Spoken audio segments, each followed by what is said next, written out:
Welcome to another episode of Spilling Ink, the talk show that takes you behind the book to meet the authors and professionals in the indie publishing industry. This week, we've got David back again. Say hi, David. Hey, what's up, everybody? How are we doing? Getting back in the swing of things after vacation, huh? Been absolutely busy. And the Blade audiobook is coming anytime. It's basically in processing. And we have a music video shoot tomorrow. We shot an episode of Reel It In the other day, and yeah, so it's been nonstop. Plus working, my day job. So busy. So you're not allowed to go on vacation. No, it all just comes crashing back down when I come home. No, well, we're glad to have you back. Oh, I miss everybody. This week we've got two new authors to introduce you guys to, Stephen Grogan and Leigh M. Both are local Vegas authors. So I'm going to go ahead and turn it over to Leigh first and let her introduce herself. Go ahead, Leigh. Hi, thank you for having me. First off, I'm Leigh M. and I write dystopian and horror. I also write urban and more mainstream under Lisa Lane. I'm pretty eclectic about what I do, and I'm very transparent about having two names, obviously very similar, just to delineate the mainstream from the more literary. My most recent publication is actually under Lisa Lane. It's the Revelations trilogy, which I wrote with two other authors. And what makes it unique is all three of us contributed exactly 1/3 of each book, and put it together basically to make it a seamless attempt, at least, to make it look like one author wrote it. And from what I've found, it seems like we accomplished that. Then my most recent Leigh M. was a re-release of one of my dystopian works called The Private Sector. It takes place in a time when government has been dissolved. There's no social services. Everything basically is paid service. You have to have insurance if you want the police to come. You have to be able to pay the deductible. There are fire brigades that start fires when the business is too slow. Basically, it's just what we could be if we were to go down that road. Oh, that's really scary. That's like worst case scenario. Yeah, and that's part of my World Mart trilogy. Awesome. We'll have to take a look at that. I like the premise on that. And that, honestly, that's kind of the way we're going. It is. And I think a lot of what I write really is inspired by my fears of what we could be going into given the circumstances that we're in. All right. Well, we'll dive into a little bit more on that in just a second. Let's give Stephen a chance to introduce himself. Go ahead, Stephen. Appreciate it, Katie. And thank you guys for having me on the Spillinginkshow. My background basically has been in business and in writing. And I started writing some books about 10 years ago and had the first one published in about 1994. That dealt with kind of a mystery on Vegas called Vegas Dot, and it became very popular, won a couple awards, and then I shifted into the 2000 period with a book on a murder mystery based in Hawaii, and then followed that up with a fantasy mystery or fantasy fiction. And I seem to think that a lot of my writing background seems to be historical fiction, whether it's mystery or biographical, because I seem to have a kind of the history into the writing. Then I came out beginning of this year with actually a terrorist book, which was basically the hunt to capture a major terrorist, but it was done by reality TV show. So that became really well, and that sold real well. And then I've come out with another Hawaiian book, which is based in Honolulu back in 1946. My present book I'm finishing up right now, writing on, is kind of a character study and biographical fiction, historical novel, if you want to call it, on the Marquis de Lafayette. And I've been working on that, which has allowed me to go over to Europe for about 2 or 3 times to do research. So that's kind of my general background. I've gone around giving speeches on writing and spoken to writing groups on the marketing of books, and I enjoy it and look forward to keep doing it. Wow, and both of you guys have a pretty extensive backlist of books. That's awesome. I find it kind of fun and interesting that you have one author here who is primarily a futuristic writer and one that seems to be primarily historical fiction. It's kind of both ends of the spectrum, yeah. Yeah. It is. I think one of the interesting things is, as you said, I'm all over the place, or we're all over the place. I agree with that premise, but I would also say that an author probably needs to find both the genre and kind of a specific series theme that they can maintain themselves in. They can go off and be diverse a little bit, but on the other hand, I would like to find myself finding a little bit more directional in the next several books. That's a good viewpoint. I like that. Well, And- branding is important, and I think that's one of the reasons why I do go by two names, is for the branding and the consistency. We've talked about that on previous episodes when we had Wilson here. Wilson runs under a bunch of different names, and he does it for branding purposes. You know, if you read a Wilson title, what you were going to get versus an Abby Aiken title. Exactly. So branding is very important, and it's something to consider if you're going to write in multiple genres. Mm-hmm. Well, I think that requires a talent. I think you go two different directions. Either one, you brand with one particular character or location. The other one is if you become successful, then you might want to have several brands out there and go that way. I think the end game is not only being successful in publishing, but trying to make a career out of it and making sure your revenue stream is successful. Yeah, and that's hard to do right now with as flooded as the market is. With the ease of self-publishing, you have many, many more people doing it than they used to. So you're not only having to write a good story, you're also having to put on that marketing cap and really get out there, find those readers, hook them, and then turn them into rabid fans who will bring in more people. I would agree with that. Yeah, all of you have quite a lot of work. Okay, so now as I've been going and talking to people about, when I've been boothing and stuff, about writing in general, they tell me they don't believe that they can write. And I always tell them, you're wrong, you can. Where do you guys start with each story? How do you guys begin your writing process? Each of you, briefly. Most of my ideas stem from my own personal fears. A lot of it comes from the news and the speculations that I have in regard to what is going on, the current events.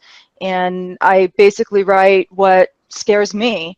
And a lot of it has to do with, the reality that we're living in and the effects that it could have on all of us. So that's usually where I start. Sometimes I'll get an idea where a character comes, just pops into my head. Jane, the hippie vampire, is a great example of that. The character came well before any of the actual storylines. Sometimes, it works that way, but usually it has to do with something that just strikes me, and the idea comes where I want to explore that a little bit more. Excellent. I think from my standpoint, I just get general ideas, but I also work on concepts. I looked at the kind of the books and the book publishing industry and said, I need to come up with something new, or as they say, you have to have the right gimmick. And so in my first book, Vegas Die, which became actually a pretty good bestseller, is that I came up with the idea of hiding a dagger worth $25,000 and putting the clues into the book. You would hide the clues by the writing. The clues wouldn't be very apparent, and you would get into it. And what happened, it became a small treasure hunt phenomenon, and a lot of people went out and that was you. Okay, yes. I heard about that. Yes. So this was in reality, you actually hit the dagger. Hit the dagger. The search went on for 3 years. CBS covered it every year on the anniversary, and we even had tour groups going around the city looking for the dagger. It was very popular. I think a frustration from that came about that it was one that people wished they had found it, so you got a bunch of angry people out there as treasure hunters that didn't end up with it. And 3 years later, no one found it. When I revealed all the clues, it became apparent that's somebody could have found it if they read it a certain way in the book. And then my second book, which was actually entitled Captain Cooked and set in Hawaii, that was using GPS. And that was going around the island kind of as almost a tourist looking at locations for hidden clues by GPS. And that became a very popular book over in Hawaii. The other thing I added to that, I made it a culinary novel, almost like a cozy, but it was a culinary using the best restaurants in Hawaii, gave their recipes, and then we donated part of the proceeds to the food bank of the Big Island. Wow, what a way to get everybody involved. That's so cool. That's brilliant marketing. It really is brilliant, yes. You have to figure out gimmicks to market. But did you make it clear that this was sort of an alternate reality game in Vegas Die, for example? Did you state anywhere, yes, I've actually hidden the dagger, and yes, you can find it? Or did it just come to pass that people discovered, hey, there might be more to this than just the book? No, it was written into the book that there was a treasure hunt. We called it a quest mystery. And we carried that on into the Hawaiian book. We basically ended up having to do to keep people's interest, because there was a whole group of treasure hunters out there. We had to do a bunch of sub treasure hunters where they went and found clues, and we put stories up on the website or other clues, and people went around, and there were graffiti daggers around town that people went and collected code names, and it became a pretty good grouping of people who were very excited to play the game. Wow, because I mean, being a gamer, there's a game developer, and in order to unlock a certain character in his game called The Binding of Isaac, he actually did create an ARG, alternate reality game, where he tasked people with very cryptic messages, and people had to look everywhere, and they actually ended up working together and finding all of these little itty-bitty, very cleverly hidden pieces of a big puzzle and unlock the content within the game after doing so.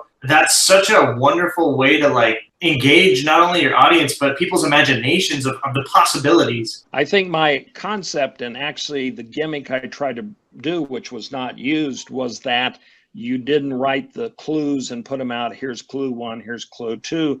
But within the writing, you could read the novel as a pure novel and it would be fine. Or then you start reading the novel and certain phrases, numbers were actually clues. And that started the hunt, which it got pretty crazy along the way now and did it. Now, the problem is you get treasure hunters, they want to find something.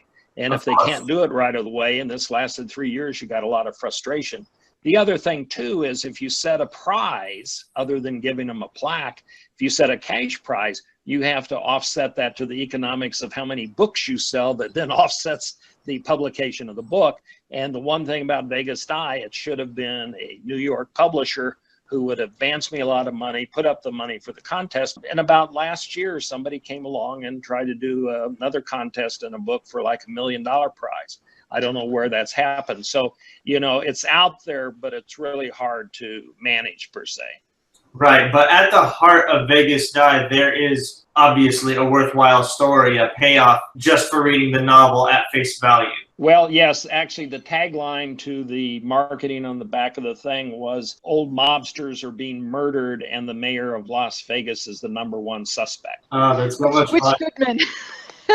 Yes. It's interesting that you bring up, the cryptic, the clues in the story. I actually have a novel that is a puzzle as well. Finding Poe. It's my tribute to Edgar Allan Poe, and it incorporates a number of his works into the story. And the puzzle is, who is the main character? Is she really who she thinks she is, or is she something else? The coincidences between us in this episode are How everything's aligning. Yeah, that's perfect. And no one could have predicted that either. Serendipity. Yep. But you do bring up a really good point about marketing, though. You have to be creative. You have to come up with something different, something catchy, other than just shouting out in social media, buy my book. You've really got to think of something different to reach that audience. Now, Leigh, what do you do as far as marketing your books? That's one aspect that I'm really still working on. I've tried the giveaways, and years ago, Finding Poe was very successful for a couple of weeks after giveaway. I had actually given away 10,000 copies of the novel Wow. in 3 days. Yeah. Nowadays, giveaways really are not as successful, I've found. You can give away maybe 1,000, 2,000 books, and that will get you maybe 1 or 2 reviews. So I'm still kind of feeling my way through it. And I think as a Indian hybrid, it's hard to figure out what to do on your own to make yourself stand out, to really, find the right avenues with which to sell your work. And I've tried, BookBub and all the the different promotion pages, and really I'm yet to find something that really works for me. Well, have you done actual conventions, or have you been trying to work on your marketing mostly online? I have been to a couple of conventions. Most recently went to StokerCon, which was put out by the Horror Writers Association and also hosted the Stokers, which actually was here in Vegas. And next year is going to be in San Diego, I believe. Yeah, I have attended a few conferences, and I do have, some connections, but the connections nowadays are not like they used to be. When the indie scene first emerged, there was a very large sense of camaraderie where, you know, you scratch my back, I'll scratch yours. Let's, you know, let's work together. Let's help expose one another. And it seemed that when that indie bubble burst, people kind of scattered and became more to each his own.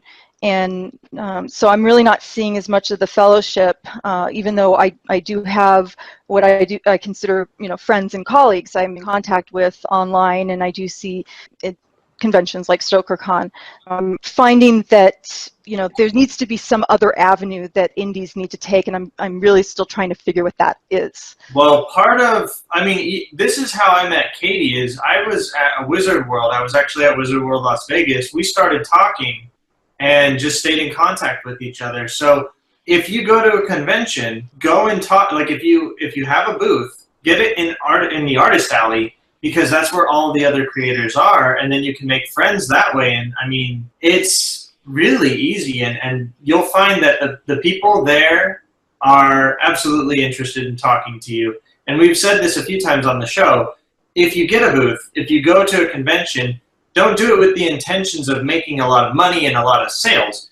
Go and do it to make friends and network and stuff like that. I mean, it sounds silly, but it's true. You know, another way that I did it in my last book, and I'll just show it, hold it up. One can do this. Look at this. Here, do it. Atomic Dreams at the Red Tiki Lounge approached it differently, was, again, looking for a gimmick in a certain way because I didn't use a treasure hunt. But what I did was I had a lot of the story and certain parts of the story illustrated by Hawaiian artists who did kind of tiki art drawing. So what happened here is a marketing thing. I gained 2 levels. One, I was able to go to some of his art shows and sell books because it was tied into his artwork and they could see his artwork. And the other thing is I found the whole subculture of the tiki fan base that I was able to go to all the tiki conventions. And I was the only person there really with a tiki-oriented book, and that sold very well.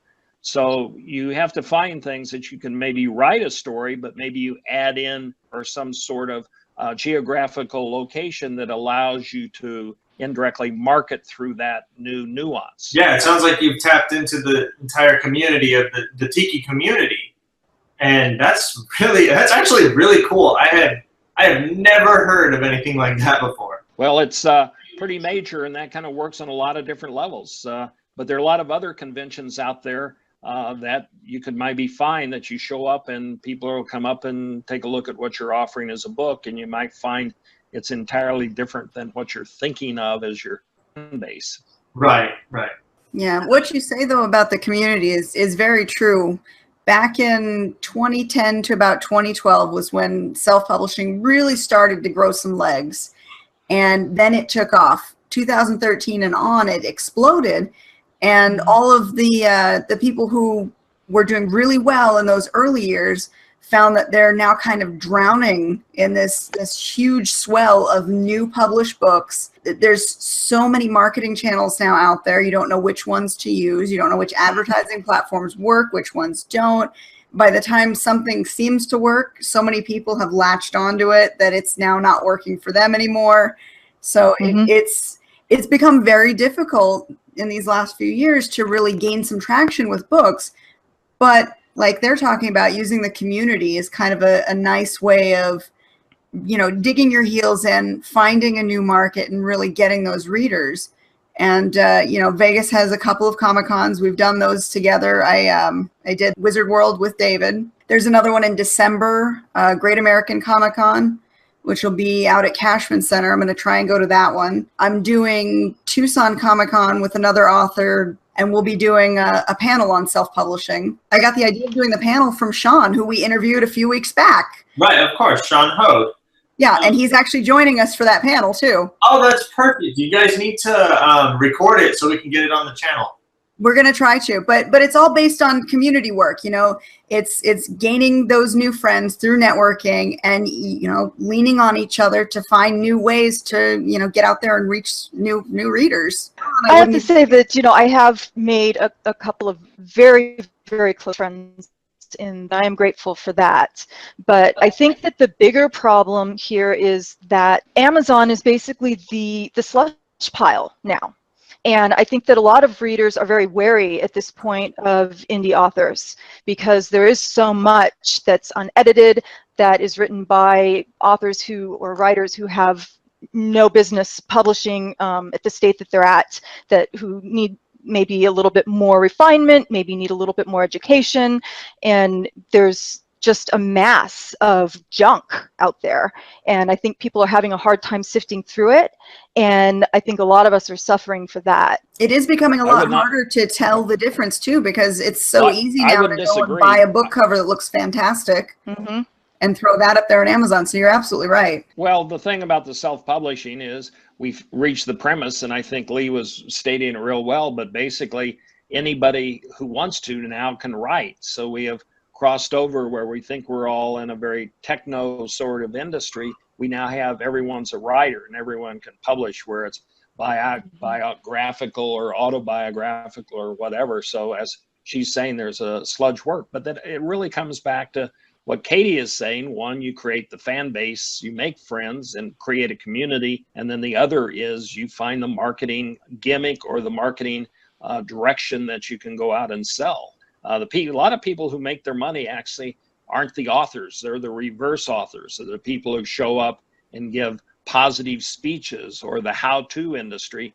and then they're selling their books at the back end of their speeches. That's another indirect way to sneak in. So you might give a thought of being a spokesperson or a speaker first and the author second. Yeah, that's true. In a previous episode, one of our guests suggested, don't worry so much about the marketing, just be yourself. Just be yourself, and people will start, taking an interest in you.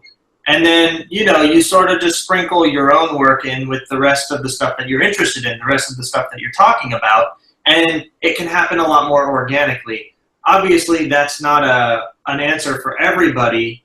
But the cool thing is we sort of do have the keys to the kingdom now. In traditional publishing, you would have had to go through, agencies and stuff like that. But now that we can do it ourselves, the cool thing is we can grow our audience on our own. It places a whole lot more responsibility on our shoulders, but there are people who are very successful who have tapped into this, creating a community for themselves and their work. One thing to remember, though, too, is, and if you watch a lot of the episodes that we've done, you'll notice everybody has a different approach. There is no one-size-fits-all mentality towards marketing your books. Every genre is different. Nonfiction versus fiction. Even in the same genre, no two marketing tactics seem to work the same. It's all trial and error. I agree. I think we have to be a little bit skeptical of one industry, and that is the how to get published industry is real big, because all the self-published people or people who want to publish their books are out going to all these other little how to publish seminars, conferences, and whatever. So, it gets frustrating in a certain way that one industry is thriving. It's the one that you don't want to see. You want your books published, but not the other people's. Well, and then the marketing scams are a big problem as well. There are so many companies that promise a lot that they really can't deliver. I think a lot of people have fallen prey just trying to get sales and losing hundreds of dollars in the process. Yeah, absolutely. I've actually been or looking more, into or more, thousands. Oh yeah, it can get up there. I was looking into a few different marketing how-to classes to kind of gauge what their prices are, what they'll teach you. And a lot of them have those guarantees that we're going to get you 10,000 readers. We're going to double and triple your mailing list. And then they don't give you anything until after you've paid them. But then when you go and you try and Google reviews on their services or find people who've actually used them, you can't find anybody that has publicly come out with positive information to say, yeah, this actually does teach you something. So it's another get rich quick. It's the next level of the how to self-publish. Now it's how to market your self-published book. I become a little skeptical sometimes of the writers' conventions, only because they might, they again provide a lot of interesting, but it's selling you a position to come and listen to them. And then also, the agents show up and you give pitches to them, but it's a long process, and sometimes you're not getting as much education and advancement that you might wish. Right. If you invest any money, you have to be careful where you do it. Absolutely. Yeah, that's the bottom line. Yes. Yeah. If I can make a quick little point in a certain way, because I've had that same problem as trying to find the marketing, try and get out there, try and stand out. And one of the things I'm working on, and it's really in a beta sort of position, and I would welcome anybody to give their opinion, but I've created a website called skilleo.com, skilleo.com. And the idea is you post your video on there giving a pitch if you're looking for an agent, or giving a pitch about your book, or seeking somebody that might help you in that regard. And so, you know, it's a designed idea to try and help people out, and we'll see where it goes and if it gets any legs. The idea is everybody talks about the elevator speech that you have to get the agent or get the support. And in a certain way, in the end process, which we're doing right now, it's really kind of the video is one part of your arsenal. You have to be seen as a writer who can speak well and look well and pitch your book. And this is kind of what's out there. It's just an extension of you trying to reach an audience. Of course. Well, and as long as you have agents who are actually looking at that on the other side of it, it could be a good avenue to try. I would certainly like to take a look at it. Yeah, I'll check it out as well. It sounds interesting for sure. So, Leigh, I'm just wondering, have you ever gone to any horror conventions and booths there? Because you talk about you're writing about the things that scare you. Mm-hmm. And that community is also really awesome. Well, I am a member of the Horror Writers Association. And like I said, I did attend StokerCon this last year. And that was for horror writers and, you know, aspiring writers. Based on my experience, you know, being at conventions and stuff like that, I just get the impression that you would do really well at a mainstream Comic-Con or a Wizard World convention. I mean, earlier I was talking about how awesome your hair is. It's true. It really adds to your persona in many ways, and I think people would totally dig that. Like, people love Sean Hode because he's so charismatic and funny and stuff like that. And I think that every writer has something that they can tap into to make themselves get a little bit more attention. I think that you totally would do well at a convention. Well, and you know, it's funny that you mentioned Comic-Con, because I do happen to be a huge comic book nerd, and I am interested in cosplay and all that. You know, I just haven't had a chance yet to actually go to a Comic-Con, but that's definitely on my list. Do it. Do it. And then tell us how it went, because I bet it went very well. It's horror, so you should be doing something around Halloween, some sort of marketing plug in that way. Well, actually, right now I am involved in a promotion called Vampire Books for Blood. This whole entire month of October, all of the books in my Jane the Hippie Vampire series, the proceeds will go to the local Red Cross.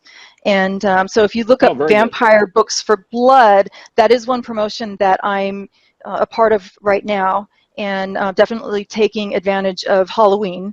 And it's also, you know, a way to help the community. I love that. A lot of authors that we've talked to this month have had promotions that are giving to charity, and I think that's wonderful. We talked to Madison Daniel earlier this month, and his book Bleed Like Me, he's doing a royalty match. So all royalties from the proceeds of that book during the month of October are going to breast cancer awareness. Very good. And we've got another one too, the Wicked Winter Anthology, which won't publish until December 4th, of collaboration of 15 authors, and all proceeds for that are going to the Alzheimer's Association. It's good karma. It really is, to give back something, you know, to donate a book for charity, to donate your royalties for charity. It's definitely good karma. It's definitely feel good as well. I would rather give to Vampires for Blood than give real blood, so I would support that. But you know, one of the things, we have all our books online, and mine are all on Amazon, and they're on Kindle. My Vegas Die is actually out as an audiobook too, so it's getting them out and seeing the sales go. But some of the supporting aspects of marketing, again, aren't supportive. As you mentioned, Katie, some of the marketing groups or promoting your book things aren't the best ways to go. So everybody has to kind of figure out a sales plan before they start in. I think that's a really good point, is planning. You know, if you go to any PR agency, they'll tell you that you want to start planning about a year before the release date, which I think is a a big mistake that a lot of us indies have made is publishing the book and then expecting the marketing to come afterward without actually having a platform to begin with. And I think that that really is, Yes. one of the issues that I have had to deal with, as opposed to, just getting the book out there and marketing after it's available. Guilty. I'm absolutely guilty of that, because The Rainblade is the first one that I've completed all the way through, so I was completely new to the game. I'm still learning. I'm still learning everything. So. No, I'm right there with you. Yeah. I might be prolific, but the marketing is still something I'm really kind of trying to figure out, and I know I'm not alone in that. Definitely Everyone I know is trying to figure out what the next route is. And right. I mean, like the other day, did you guys hear that that Vine is dead? Yes, just a 6-second video site. Discontinued. Yep, they're dead. Twitter killed it. Wow. So it's always changing, and Instagram, Twitter, Facebook may be useful now, but who knows what the next big premier website to visit and tap into will be. Oh, whoever remembers MySpace. Right. I'll go look at your MySpace. I'm sure you'll find lots of embarrassing photos and posts from 12 years ago. I miss MySpace. I thought it was cute. I had fun with MySpace, and I actually found it to be a great marketing tool. I was very successful sharing my books on MySpace. And Facebook, at first it was a good place as well.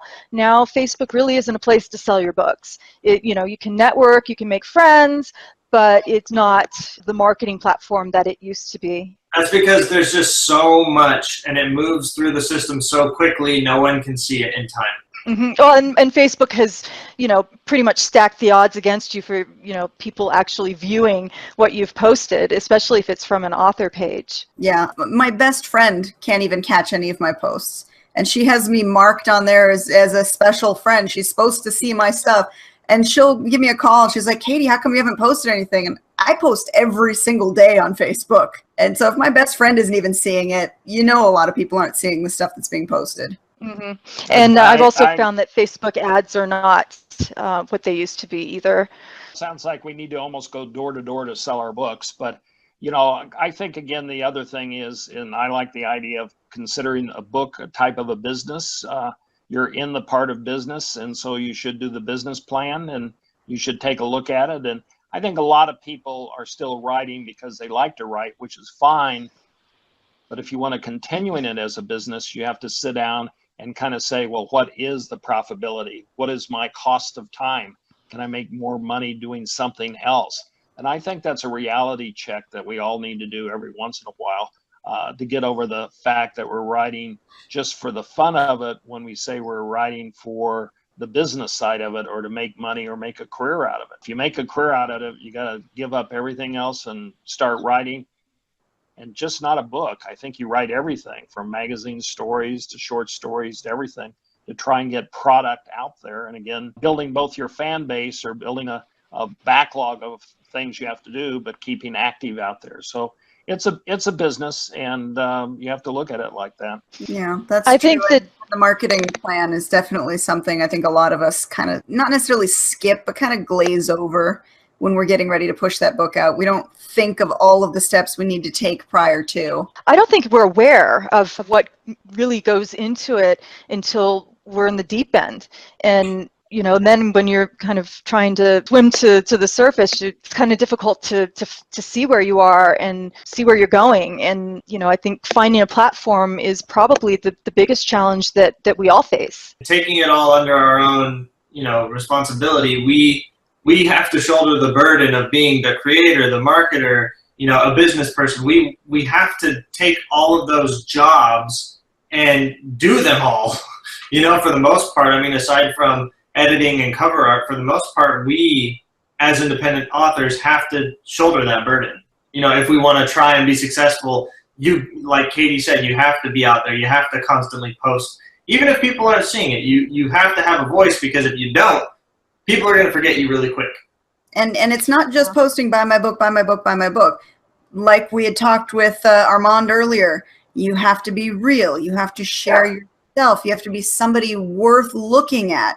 Right. It was Armand. It was Armand who told us that. Yeah. Because I brought that up, the whole, engage your audience organically thing. That was his, that was his wisdom.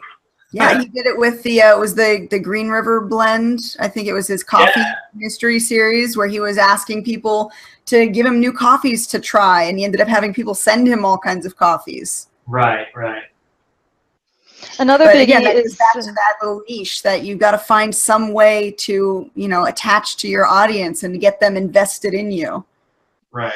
So, I post every single day. Most of what I post isn't by my book. I'll share other authors' books. I'll share stories about my kids being silly. I'll share funny pictures. I'll share memes just to make sure that I'm constantly putting something out there so that people see me and see that, I can be funny, I can be silly or stupid or whatever. And then every once in a while you throw in the, hey, I've got a book for sale. I like the idea. Well, no, I like the idea of audience building. And I've watched Katie's career beginning and starting and going forward. And doing all the juggling of family and home life is one thing, but I think she's done a great job of having all these other resources out there that attracts people to her books. And again, getting back to the niche, it's nice to have a niche where you have a series of books where people want the next book. That's what I was going to say, is that I've found the most successful indies are those who are able to pump out a book every 2 or 3 months or so, that if they constantly have a release, that they continue to hold the interest of their audience. Well, and that's part of what you said about being in the deep end. We skip over that marketing plan because once you've got that book out and you've got the audience that you don't want to lose, now you're feeling the pressure to get the next book out and the next book out and the next book out. And then, you've got 3 or 4 books out and maybe they're doing well, maybe they're not. But now you've completely lost your marketing plan because you spent so much time on production. Mm-hmm. And then you feel overwhelmed. Sometimes, and a lot of the major authors lose quality when they start cranking out. I've read very good authors that the first 2 books are great. And then when their publisher puts them at 1 book a month, or 1 book a year rather, then they're suddenly just cranking out thematic formula books that we've all seen. Mm-hmm. Mm-hmm. But it does work for some people. I know of a few authors who, they have very, very lengthy series, and that seems to be the key to their success. Mm-hmm. Specifically in the romance genre, I've noticed that very formulaic, just different characters each time, and they seem to do really well, and they can pump out 20 books in a series. Mm-hmm. And people buy them because they love the romance. But it does, once you've read into a few of them, you're like, I've seen this story before. I know what's going to happen. People ask me what genre does the best. I usually come back and I'm jealous somewhat. It's women writing soft porn because they can. That's actually where I got my toe in the door was writing erotica. And I think that, it's an interesting way, but some people can crank it out and make money out of it. Yeah, and again, going back to the early days of self-publishing, that was really hot. The little quickie erotic stories, they were good. I think the thing that we have to look at is giving encouragement to people if they're interested in writing, and start writing and don't give up, because that's the way you have to do it. And then you have to, again, take a look at it if you're doing it for fun or if you're doing it for a career, and then start listening to places like your blog and your Spilling Ink to get, you can get a lot of free information without having to spend a lot of money doing conventions and expos. Yeah, if you're willing to put the time in, you can find all of the information you want online. Google's a wonderful resource. Yeah. But it is a lot of time invested, and the same thing goes for the writing as a career. It's a lot of time invested in, it's not all writing. We have to stress that. Only about half of what you do is writing, editing, and revision. The rest of it is all marketing. It's all putting yourself out there and trying to find somebody to look at your books. Yes, I would agree. But I will say it's really fun to booth, especially with friends, especially with you, Katie. That was awesome. Yeah, that was a really cool booth. We had 4 authors at one booth. We all just kind of were chatting. We had each other's backs. We were sending people around the booth to visit everybody and look at what they had. I can't stress enough that it's really fun to go boothing with friends. But that goes back to the whole community thing. And again, had I not met you at Wizard World, had I not talked to Sean Hode on Spilling Ink, I wouldn't be doing Tucson next week. I wouldn't be doing a panel next week. You know, it's all about, you know, meeting new people, networking, making those connections, learning from each other, and then helping each other out. Definitely. Couldn't agree more. Yes, definitely. I agree Good. as well. So let me ask you guys this. Who are your favorite authors? What are your favorite books, or name a book or an author that you, you know, comes to the top of your head that you've read recently? Well, actually, I do a lot of editing, so the works that I've read most recently are either yet to be published or content I really can't talk a whole lot about. I have picked up a novel at the advice of my niece, who is a big science fantasy fan. It's called Mistborn, and it's been a really interesting education on world building that's required in that genre, and how to make it seamless and sift the information in a way that's provocative, but also, you know, not too much at once, and, you know, unique, and showing, you know, creating, you know, something that is going to stand out from everything else. So my most recent is Mistborn, but my favorite authors are Poe, Orwell, Wells, Dahl, King, Rice, you know, that type of category, I guess. What about you, Stephen? And I guess Mistborn, the author is Brandon Sanderson. Yes, yes.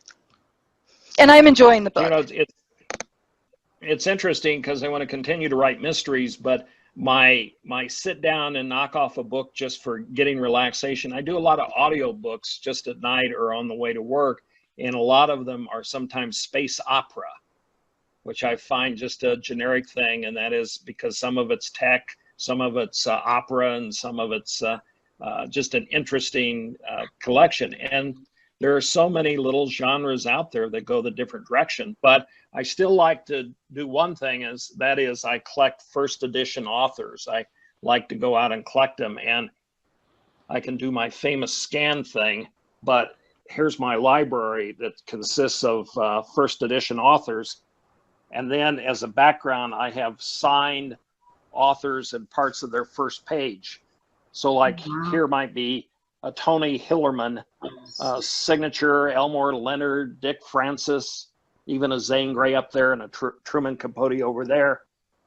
So I kind of make it a fun thing where writing and collecting is both the same things. So I can go to book signings and collect authors. Like I have all the Michael Conley books, and Craig Johnson, you become friends with authors, and so they know they have to get their works to you. So I recently saw Craig Johnson, and we had drinks at the Vegas Valley Book Festival and learned about a lot of his background. So I have a collection that helps me with writing, because if you enjoy a certain author, to see how they write or how their themes go or how they structure their book, which is good education.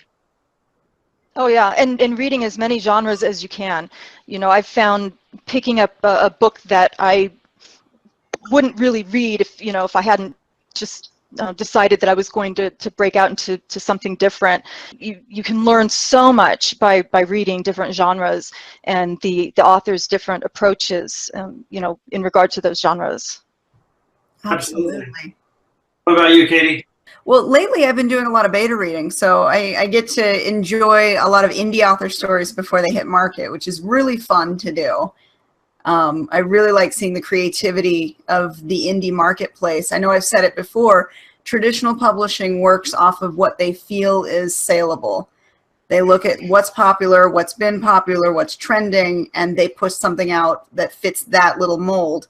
Whereas indie writers, the sky's the limit. You get some really fun, crazy stories, and some of them strike gold and some of them don't, but it's really fun to see the variety that you get. So that's kind of been my thing lately. I've been doing more indie than traditional, but as far as the classic, Anne Rice was my inspiration. She's the one that got me started in writing in the vampire genre. And as far as the werewolf, since that's been my recent shift, Patricia Briggs, her Mercy Thompson series was a favorite of mine. And then her romance side of it, the Alpha Omega, was also pretty good too. Sweet. Now, how about you, David? I play a ton of video games, which it may surprise you, but there's a lot of writing that goes into it. So I love The Witcher, I love Halo, I love Skyrim, Fallout, you know, all those types of games where you can really dive into and like explore relationships and stuff like that. But being a video game, you get to dictate what actually happens, which is pretty cool. But as far as like novels and stuff, I like Ready Player One, even though Ernest Cline sort of dances on your face how much he knows about, you know, pop culture. I felt it was a bit much. I think the movie's going to be a lot better than the book was. I liked The Sky Stone by Jack White, and I like Orson Scott Card. I like, you know, Ender's Game. I actually like the movie too, so that's pretty cool. But I read Ready Player One, and I liked it, but I didn't like the second one. I think it was not as strong as, and I think it goes back to when you have a hit book, then suddenly you have to crank out the next one. Sometimes that's hard to duplicate a success. you're talking about Armada? On Ready Player One. Yeah. You said the second book. You read Armada? Yeah. Yes. I have it, and I've been meaning to read it, but I actually looked up a lot of reviews, and a lot of people said a lot of bad stuff about that book. Yeah. So, I mean, I of course, ultimately like to form my own opinion, so I will eventually get around to it. Yeah, that's There are a lot of something books to read out there. Oh, you got to really take into consideration Many your own books. likes before you let a review tell you whether or not to read something. of course. And we've talked about reviews in the past on really the ones and fives I ignore. The 2, 3, and 4, those tend to be the most honest of reviews, and I'll use those if I'm going to gauge whether or not I want to read a book based on reviews. Yeah, I think that's a good point. Yeah, I think there's a negative in a certain way. I like audiobooks, so if I see a book at Barnes & Noble, I will go get it on audio sometimes. And there are now certain audio who I look for. If they're reading a book, I will give them the credit. It might be a book I want to hear. We've mentioned that before, too, about how sometimes the audio narrators bring their own fan base with them, and you can gain new readers just based on who you've picked as your narrator. That's interesting. Yes. Well, one thing I will say is I love Game of Thrones. We couldn't get through the whole of the first book because the narrator didn't really do it for us, to put it nicely.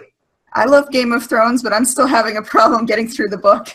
No, dude. Honestly, in this case, it's okay. Just watch the show. It is so good. The show is good, but that makes me want to read it. And I do have the books on my bedside table, and I do get through a chapter at a time when I get time, because they rarely ever let me read. They're so thick. They are. I mean, and it's a good story. I want to finish them, but I've been having such a hard time getting through it. And they're like that big each book. Yeah. I have reached a point in my life where when it comes to fantasy, I want the romantic ending. I don't want the hero to get his head chopped off. And I think I read all the books except the last one when it just got too bloody and all the characters went different ways. Person who likes Game of Thrones certainly will probably like Walking Dead a lot. Oh, yeah. I can't watch The Walking Dead. I can't do it. I don't know if you guys noticed. Ta-da! Yeah. Yep. Yeah, I know. That's what I A lot of said. people are mad about what just happened on The Walking Dead. Oh, I think what's happened is brilliant. What makes The Walking Dead so charming is that nobody's safe. And, you have to kind of go into the series watching it knowing that, eventually your favorite character is going to die because they all eventually die. And, I think that that's something that makes it unique. And, I've found, their cliffhangers and, the choices that they've made, differences from the graphic novels. And, I think that they've done a brilliant job with it. And, sometimes I'll be left with my jaw hanging and think, wow, that was really kick-ass. They really screwed with some people's heads there. And I kind of enjoy that. And because they aren't really being faithful to the series, the comics entirely, you don't know exactly what's going to happen. So it's unpredictable in that sense. Like some characters have outlived themselves from the comics. Some characters were killed much earlier, stuff like that. And I mean, obviously, I hope people watching at this point have seen it, but they were faithful to Glenn dying, at the same point in the comics as it is in the show. Mm-hmm. And being, because Glenn has been there since the beginning, that is why everybody is so heartbroken. It's like he was there from the beginning, and now he's gone after 7 years or something. 7 years. 7 years, yeah. So, and Steve Ewan, he's a really nice guy, too. He's awesome. I'm just enjoying all the memes that are popping up on my news feed. I think they're hilarious. I won't. I actually have taken a Facebook vacation to avoid memes. I'm just over it.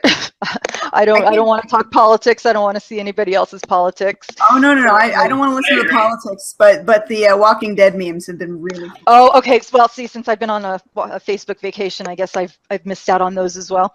Oh yeah, there's been some really good ones. Hey Carl. What's Glenn's favorite restaurant? Popeyes. Yep. Oh. Or the Supernatural boys were holding the cell phone. All right, there's been 2 calls. We got to go get Dad. Yeah. There's some pretty brutal ones out there. I love it. But I can't watch the show because I can't do zombies. I know. I can't do it. Nightmares. Katie's afraid of zombies. Although I have to say, proud mom moment. We went to a haunted house yesterday. I took my littles. Good. And we went through the haunted house. And my boy stared down Jason Voorhees without getting scared. He didn't get scared when the zombies came after him. And there's one like dragging like a broken red wagon. It was really creepy. I was creeped out, but he was just a big, brave boy. I was so proud of him. Good. I've heard some of the haunted houses here in Vegas are pretty extreme. We did the Las Vegas Metro Police Department one, so it wasn't horrible. It was very tame. Good enough that I wasn't going to be too worried about my 3-year-old going. But yeah. Weren't chased by a chainsaw. Yeah, exactly. But for first haunted house, I was so proud of my boy. He did great. Interesting coming back to themes and series is if you find the right gimmick in a theme, you can take it a long ways. And the one I saw going to what we're talking about just right now, series beginning with Abraham Lincoln Vampire Killer. You'd think that would be just totally horrible, but suddenly you come up with the idea that the title is attracting you to look at the book. And I looked at that, and then actually I just take it for what it's worth. I walked out of the movie. I thought the very part was just really bad. But later on, I was watching video, and I watched basically Pride and Prejudice and Zombies, and I actually liked the movie because reading a lot of Jane Austen, it tracked well with the plot. It and did. So you can actually see how some of those things, but again, somebody found a theme that could capture a niche audience. And I think that's something that should be the challenge for a lot of us as writers, is just looking for that uniqueness out there that will draw people to you. A counterpoint for that, though, is I feel as though it's too easy because, you have Jane Austen, and of course it's Jane Austen. And your little twist of adding the zombies to it, while it's cool, it still feels like it's riding on her back. It is a little, but I thought they did it really well. And I have to admit, I did watch that one, and I do have that book. I thought it was well done. Good. Well, at least it's well done. I haven't seen the film. I haven't read the book. But I will say, I feel as though that's sort of cheating in a way. Yeah, but think of it again. Think of it again from the gimmick standpoint. They didn't have any problems with the copyright. Sure. What people can do is take advantage of the copyrights. The other one is you get the alternative histories that take history and then it suddenly becomes something totally different. And those sort of is a thematic niche to people are attracted to. Yeah, I did that a little bit with the Rainblade because in reality, it's kind of a spoiler. There's some important figure from history, and I interpreted that storyline and made it happen in a unique way, is what I will say. When people come up with these types of ideas, for marketing, like you said, writing on the backs of other authors, I think that that's popular right now. I mean, you look back on Wicked and stories like that, where people are reimagining these old stories that the copyright obviously doesn't apply. So it might be a little bit of cheating, but it's also a really smart plan if you can do it. Yeah, if you do it well, absolutely. I mean, you've seen the success. I mean, like look at Hamilton, look at Wicked, look at a lot of the things that take history and spin it. Mm-hmm. And more power to the author. I would never hate on an artist for finding success. So if you can do it and you can execute it, more power to you, buddy. I always call it professional jealousy. I want to know how they did it. I want to figure out, what exactly worked for them. Not that I would ever begrudge anybody their success, but I want to know down to the bottom what did it for them. Right. I think in a lot of cases it's just a combination of timing and luck. A zillion people out there have the talent, but it all comes down to place and time. And execution too. Yeah, as well. Yeah. Going back to the gimmick and the themes is you finding the one little thing that will start your series. Like for instance, Sue Grafting beginning A with Alibi. Well, she had 26 books right there and then. As soon as she got to B for Burglar and C for Corpse, she was off and running, and it didn't really matter how good the books were down the road, as people were going to buy them just to make sure they got through the series. And then you started with Janet Ivanovich and One for the Money, and she started going a different direction. Became so popular, she started jumping around. And the other idea is if you get too successful, then you become an industry. And that's sort of like the James Patterson or the Tom Clancy or the some of those authors like the Cussler books. Your industry's out there and people buy your book, but you're suddenly a co-author with somebody, and that's necessarily not quality. Well, when you talk about co-author, you have to wonder what the percentage of work plays in each author. And I've heard of quite a few rumors about Patterson being an idea man, and then just pretty much letting other authors write the story just for the publishing credit, with his name. And and I'm not sure how truthful it is, but that the rumor is there, so you have to wonder, is it a collaboration or is it just another marketing ploy? Right. How much is the actual author and how much is like ghostwriter? If it's in, That's true. Yep. That's a good question to pose. That's kind of like our question of, would you sell your rights for $50,000 to make a movie out of your book? Would you go blindly into ghostwriting if the money was good, even if your name would never be attached to it? That's a good question. But I also wonder how blindly they're doing it. Like if, for example, if you as the author, who will then be the label, if you have, how much say you have, how much you actually put into it, I bet it varies. Mm-hmm. But I think going to the base you're talking about, the book to the movie, and being the ghostwriter or whatever, we're sitting here talking about being authors and books, but we also have David's input that, well, maybe the book turns to the video game. And we have the ability that we're talking about writing, which is an entire world of a lot of other different directions you can go, whether it's writing an ad for copy or writing short stories or magazine articles. So the person who enjoys writing, they have the world open to them a lot of different directions. Mm-hmm. That's a wonderful outlook. Thank you. I like it. That's a good spot for us to end on too, because we're about at the end of our time for this show. So before we end up going though, let's do some final thoughts here on the questions we just raised about being a ghostwriter or selling movie rights. I think that's really one of the big goals that we all have, is to see our story on the big screen. The adaptations can vary. Some, are better than others. For a first sale, never before having sold a screenplay or the rights to a novel, $50,000 really isn't that bad. When you've had a few books out that have been adapted, you can ask for more, but it's not selling out. This is one of the avenues that we have to take.